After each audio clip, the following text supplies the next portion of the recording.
తులసి ఆదిత్యల పెళ్లి జరగదనేనా ప్రియా? అది మాత్రమే కాదండి, ఆదిత్య మన బిడ్డని మనకు తెలుసు కదా. వాణ్ణి పెళ్లి కొడుకుని చేసేటప్పుడు వాడి దగ్గర లేకుండా పోయామే, అందుకే బాధగా ఉంది. చూడు ప్రియా, తులసిని ఇన్నేళ్లు కన్న కూతురులా పెంచాం. దాన్ని పెళ్లి కూతుర్ని చేశాం కదా, సంతోషపడు. అది నీకు మేనకోడలైనా మన కూతురిగా పెరిగింది, ఆ ఇంటి కోడలుగా వెళ్తుంది. దాన్ని పెంచి పెద్ద చేసి పెళ్లి కూతుర్ని చేశామన్న తృప్తి మనకు దక్కింది కదా. ఆ తృప్తి చాలదా మనం సంతోషించడానికి?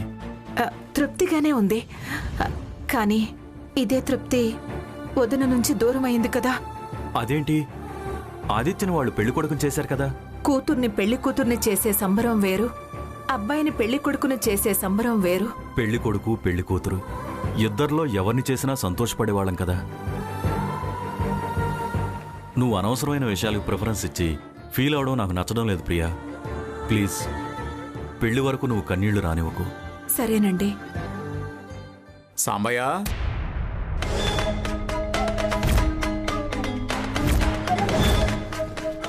సాంబయ్య, ఇదేంటి వీళ్ళు ఈ టైంలో వచ్చారు?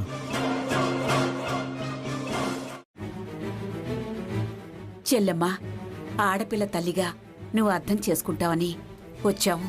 అర్థం చేసుకోవాలా? ఏ విషయంలో? నువ్వుండు, తీసుకోమ్మా.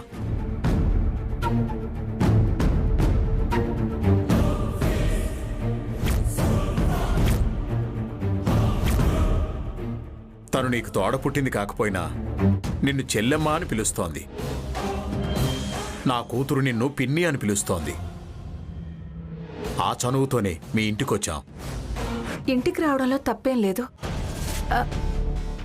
ఈ పేపర్లేంటి నా చేతిలో పెట్టారు? ఇవాళ మంచి రోజు, ఇవి ఉంచమ్మా. దేనికి? ఏంటివి? నూజివీడి దగ్గర 10 ఎకరాల సుచిత్రమైన పొలమమ్మా. నీకివ్వాలని ఈ దస్తా పేపర్లు తీసుకొచ్చాను.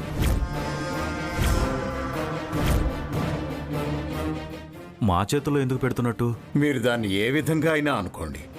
తన చెల్లెలకి అక్క ఇస్తున్న బహుమానం అనుకోండి, లేకపోతే రేపు మీరు తులసికి ఇవ్వబోయే కట్నమే అనుకోండి. ఏదో ఒకటి. చూడండి, ఈ 10 ఎకరాల పొలాన్ని మీరు ఎలా వాడుకున్నా నాకు సంబంధం లేదు. దీని మీద పూర్తి హక్కులు మీకు ఇస్తున్నాను. ఈ దస్తావేజులు మీ పేరు మీద రాయించాను. ఈ ఆస్తితో తులసికి మంచి సంబంధం చూడండి. చాలదంటే చెప్పండి, ఇంకా ఇస్తాను. ఆదిత్య లక్ష్మిల పెళ్లి మాత్రం అడ్డుకోవద్దు.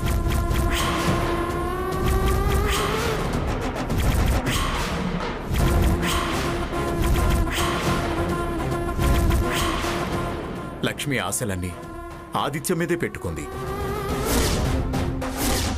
ఇప్పటికీ 3 సార్లు పేటల వరకు వెళ్లిన పెళ్లి ఆగిపోయింది.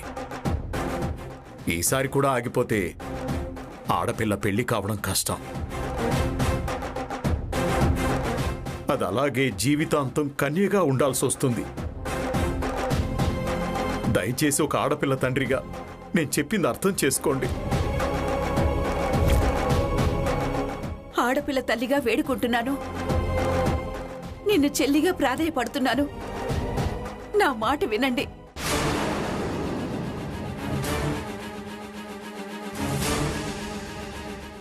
మీ కూతురు ఈ 2 ఏళ్ల నుంచి ఆదిత్య మీద ఆశలు పెట్టుకుంది. నా కూతురు పుట్టినప్పటి నుంచి ఆదిత్య మీద ఆశలు పెంచుకుంది. ఆశే కాదు, హక్కుగా భావించి పెరిగింది. మేనరికం అన్న చనువుతో పెరిగింది. దాని ఆశలు అడియాసలు చేయమంటారా? ఊరంతా తులసిని ఆదిత్య భార్య అనుకుంటున్నారు. తను అలాగే అనుకుని పెరిగింది. ఆదిత్యకి ఇదంటే ప్రేమ. ఒకరికొకరు ప్రాణంగా ప్రేమించుకున్నారు. మేనరికం పెళ్లిళ్ళన్నీ అవుతాయని గ్యారెంటీ లేదు కదమ్మా. ఇవాళ రేపు మేనరికం చేసుకోవడం మంచిది కాదని అంటున్నారు కదా. మేమలా అనుకోవడం లేదు కదా. మా మాట మీద మేము నిలబడతాం కానీ ఇతరుల మాటల్ని మేం పట్టించుకోము. అయినా మేనర్కం ఉందని తెలుసు కదా, మమ్మల్ని ఒక మాట అడిగి రావాలి కదా మీరు. మీ అంతటా మీరు వచ్చేసి వాళ్ళిద్దరి పెళ్లికి అడ్డు తగులుతూ ఇప్పుడొచ్చి మమ్మల్ని అడుగుతారేంటి అడ్డు తగులుతున్నారని? మీరు అడగడానికి బాగుందేమో కానీ మాకు వినడానికి కటువుగా ఉంది. అది వాడి మీదే ప్రాణాలు పెట్టుకుని ఉంది. వాడు లేకుండా అది బతకలేదు. చిన్నప్పటి నుంచి ఆదిత్య నీ భర్త, ఆదిత్య నీ భర్త అంటూ పెంచిన వాళ్ళం. ఇప్పుడు వద్దని చెప్పి ఎలా అనగలం? దానికి ఎలా అన్యాయం చేయగలం? ఏమండి, చూడండి, మీరు ఒక్క ఆడపిల్లకే కాదు, 4 ఆడపిల్లలకి పెళ్లి చేయగలిగే ఆర్థిక స్తోమత కలిగి ఉన్నారు. హ, అలాంటిది మీ అమ్మాయి పెళ్లి చేయలేరా? ఏమండి, మీ దగ్గర 1 రూపాయి ఉందా? ఉంది ప్రియా. దేనికి? ముందు ఇవ్వండి, చెప్తాను.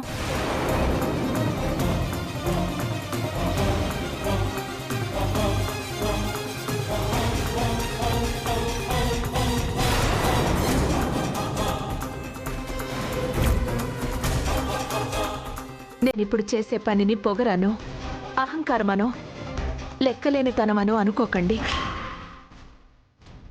మీరిచ్చింది మళ్ళీ మేము యథాతథంగా ఇస్తే మా గౌరవానికి భంగం కలుగుతుంది. ఇది ఉంచండి.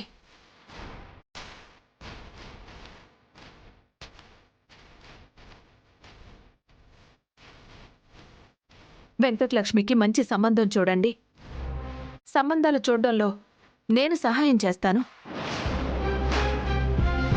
అసలు ఆదిత్య ఎవరనుకుంటున్నారు? నా కన్న కొడుకు.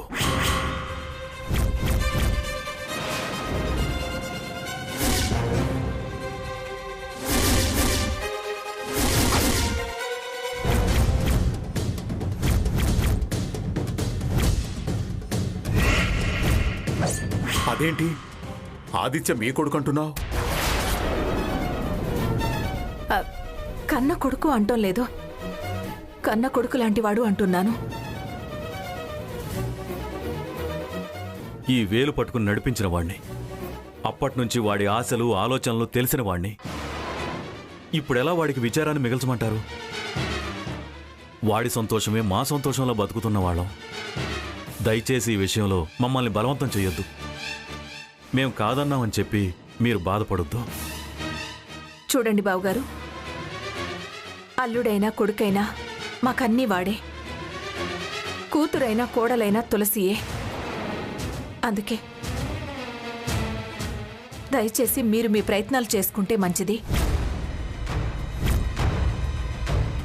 లక్ష్మిని చాలా గారాబంగా పెంచారే కానీ చాలా మంచి పిల్ల. తనకేం తక్కువ? మీరు అన్ని విధాలుగా ఉన్నవారే. మంచి డాక్టర్నో ఇంజనీర్నో చూద్దాం. ఏమండి, మీరు కూడా ఏదైనా మంచి సంబంధం ఉంటే చూడండి.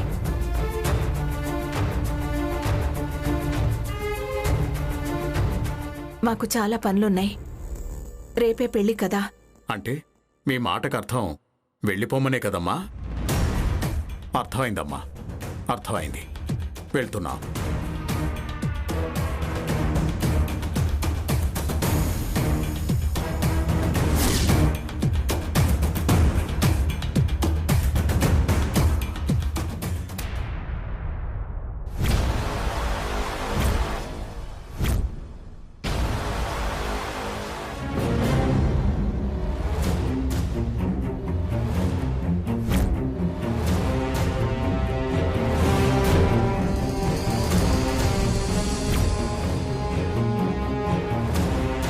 ఏం జరిగిందన్నయ్య?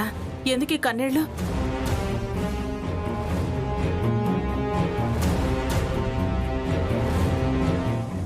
నూజివీడి దగ్గర 10 ఎకరాల సుచిత్రమైన పొలమమ్మా. నీకివ్వాలని ఈ దస్తా పేపర్లు తీసుకొచ్చాను. చాలదంటే చెప్పండి, ఇంకా ఇస్తాను. ఆదిత్య లక్ష్మిల పెళ్లి మాత్రం అడ్డుకోవద్దు.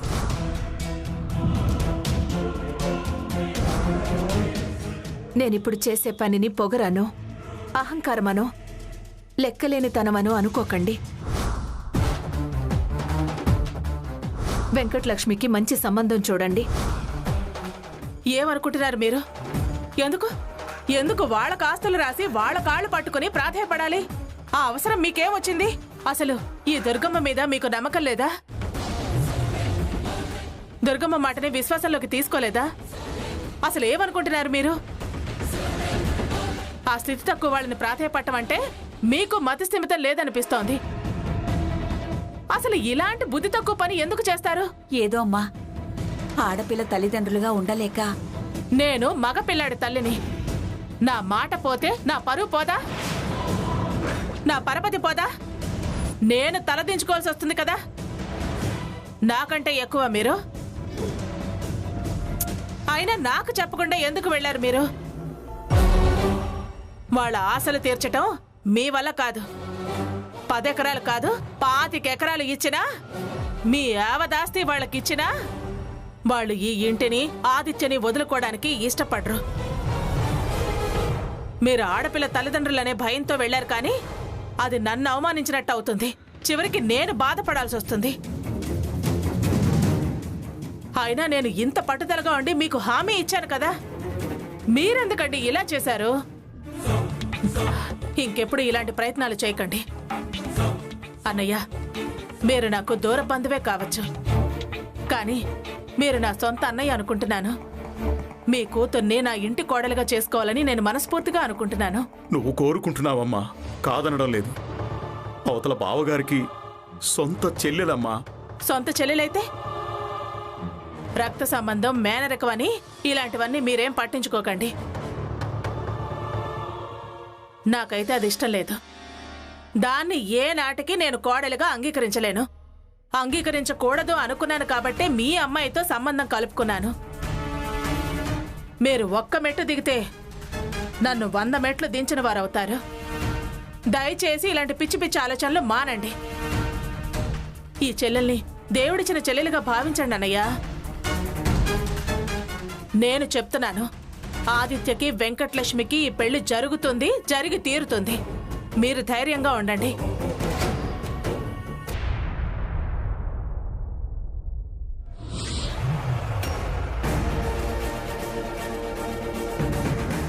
హలో, నేను దుర్గమ్మని మాట్లాడుతున్నాను. మీరు అర్జెంటుగా రండి.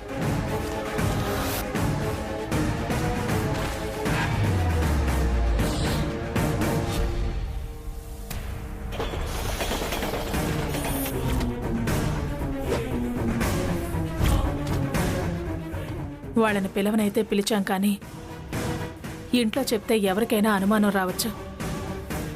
అందుకే నేనే వెళ్ళి విషయం చెప్తాను.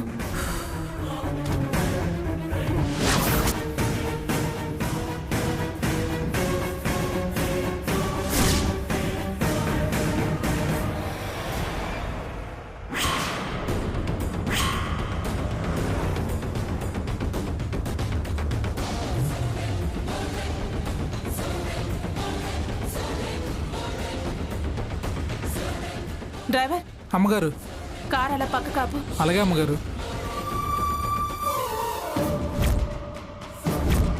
నమస్కారం పంతులు గారు. నమస్కారం అమ్మా, కూర్చోండి.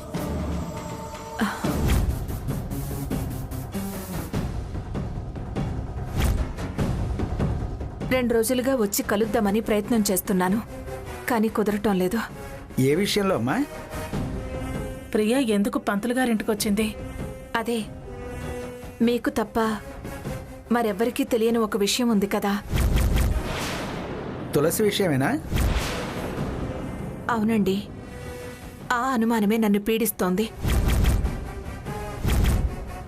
ఏం చేద్దామని, ఏం చెయ్యాలని? మీరే చెప్పాలి. ఎలా అయినా మా వదినతోనే కన్యాదానం చేయించాలి. అది ఎలా చేస్తారో, ఎలా చేయిస్తారో మీ చేతుల్లోనే ఉంది. మీరు చెప్పి వెళ్ళిన దగ్గర నుంచి నేను ఆ విషయం గురించి దీర్ఘంగా ఆలోచిస్తున్నాను.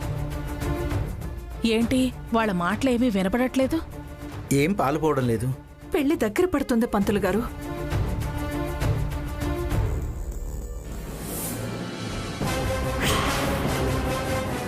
దుర్గమ్మ గారు,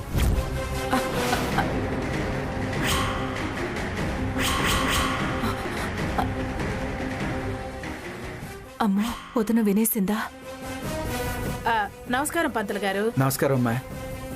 ఆ, ఈ దారిన వెళుతూ మీ ఇల్లు చూసి పలకరించి వెళదామని వచ్చాను. కిటికీ దగ్గర ఆగారు. ఆ, ఇంట్లో ఉన్నారో లేదో అని తొంగి చూశాను అంతే. ప్రియా, నువ్విలా వచ్చావేంటి? అది ఈ పక్కన పనుండి వచ్చాను వదినా. అలాగే పంతులు గారిని కలిసి వెళ్దామని. తెలివి మీరిపోయావు. నా మాట నాకే అప్పచెప్తున్నావు. అసలు ఇది వచ్చిన కారణం ఏమై ఉంటుంది? ఏదో పని మీదే వచ్చుంటుంది. అదేంటో తేలుస్తాను. పంతులు గారు ఊరెళ్తారు. 2 రోజుల దాకా రారు. ఎలాగో ఏమో ఏం అర్థం కావడం లేదు. ఆ, సరే పంతులు గారు, నేను వెళ్ళొస్తాను. మరి నేను వెళ్ళొస్తానండి. నమస్తే. అలాగే. ఇంటికేనా వదినా? ఆ, లేదమ్మా, వేరే పని మీద వెళుతున్నాను. కారులో వచ్చేద్దామనే. నా దర్జా నీకు దక్కనిస్తానా? నా కొడుక్కి నీ కూతుర్నిస్తాననుకుంటున్నావేమో. మీ అన్నయ్య పంత నెగ్గుతారని పొంగిపోకు. ఎవరి పప్పులు ఈ దుర్గమ్మ దగ్గర ఉడకవు. వస్తానమ్మా.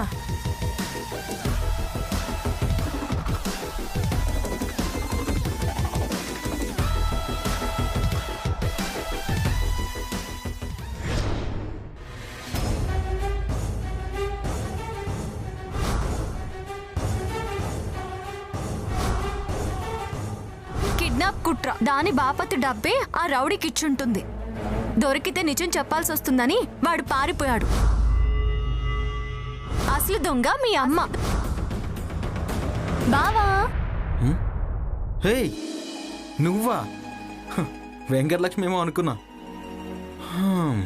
పిలుపు మారింది. ఏంటి సంగతి? అది మన పెళ్ళవబోతోంది కదా.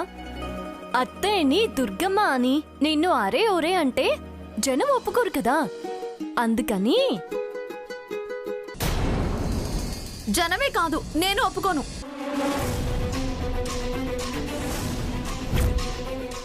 నువ్వు దేనికి ఒప్పుకోవే? నువ్వే అన్నావుగా పెళ్ళయ్యాక అలా అరే తొరి అంటే బాగోదు, ఒప్పుకోను అని. దానికి రే హైఫై కొట్టరా? హైఫై. మామయ్య, మంగళగిరి బామ్మ, పెదనాన్న, పెద్దమ్మ, సత్యవతి అత్తయ్య, అందరూ రండి. ఎందుకు అందరిని పిలుస్తున్నావు? చెబుతా రాని.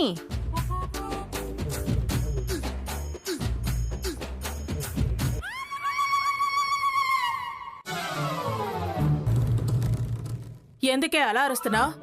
లక్ష్మి ఆదిత్యతో నా పెళ్లికి ఒప్పుకుంది.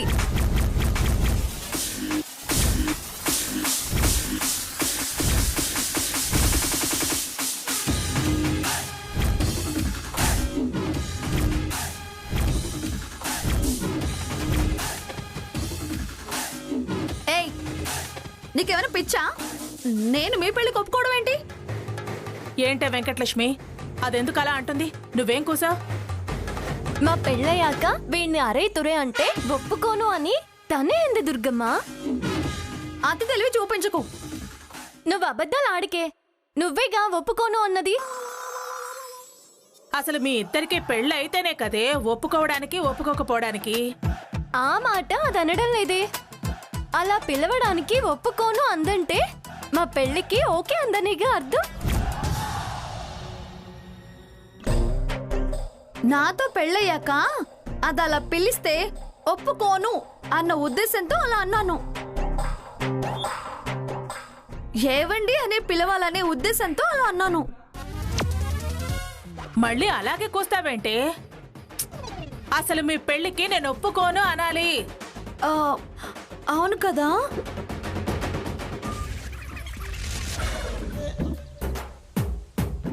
ఈ పిచ్చి ముద్దుకి ఎప్పుడు ఏం మాట్లాడాలో, మాటకి మాట ఎలా అనాలో కూడా తెలీదు. అందుకే దీన్నొద్దు నన్నిచ్చు చేయండి అనేది. ఎందుకు? మా కొంప ఆర్చడానికా? దుర్గా, ఏంటండి అది వాగేది బాగుందా? నేను నోరు విప్పగానే దుర్గా అంటున్నారు. ఏయ్, అసలు నువ్వెందుకు వచ్చావే? పెళ్లి కూతుర్ని చేశాక గడప దాటకూడదని నీకు తెలీదా? చూడత్తయ్యా, ఇది 2019. ఇంకా 1516 లాగే మాట్లాడకు. అయినా ఈ ఇంటికి ఆ ఇంటికి తేడా అస్సలు లేదు. నాకు ఈ ఇల్లు పుట్టింటితో సమానం.